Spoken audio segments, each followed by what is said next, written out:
Дорогие кыргызстанцы, хотим обратиться к вам с обращением по поводу публикации госпожи Баяны Куловой, журналиста, главного редактора КООМ Пресс.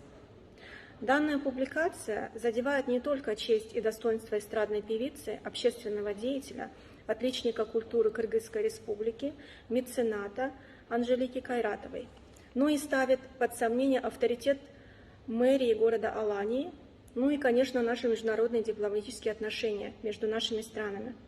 Кроме того, мы, как организаторы мероприятия, в котором участвовали коллективы Турции, Кыргызстана, Казахстана, Узбекистана, Ирана, Татарстана, требуем публичных официальных извинений от самой госпожи Баяны Куловой и тех СМИ, которые опубликовали ее статью, порочащую мэра города Алания, сообщество Ирак-Иждер, как организаторов мероприятия, и Анжелику Кайратову, которая выступила одним из самых главных спонсоров этого мероприятия.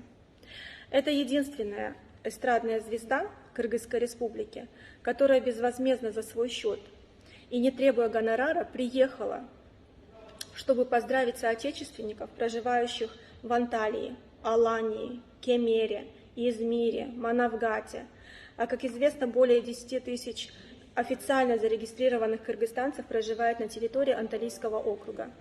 Госпожа Баяна Кулова поставила под сомнение ценность, официальность и государственный уровень благодарственной грамоты мэрии города Алании, который вручил мэр господин Адем Мурат Юджель всем гражданам Кыргызской Республики в лице Анжелики Кайратовой за вклад в организацию празднования 30-й годовщины Дня независимости Кыргызской Республики и 93-летию Чингиза Айтматова. Анжелику Кайратова написала и презентовала новую песню под названием «Кыргызстан». Она специально к этой знаменательной дате подготовила такой сюрприз для наших мигрантов, для наших соотечественников за рубежом в Алании. Копию нашей претензии со всеми скриншотами мы отправляем в МИД, Министерство иностранных дел Кыргызской Республики и Генеральное консульство Кыргызской Республики в городе Стамбул. Турецкая Республика, как вы знаете, очень строго следит за нарушением статьи 125 пункт 3 турецкого законодательства о защите чести и достоинства государственных структур и граждан Турецкой Республики, которое влечет за собой наказание в виде лишения свободы от 6 до 3 лет.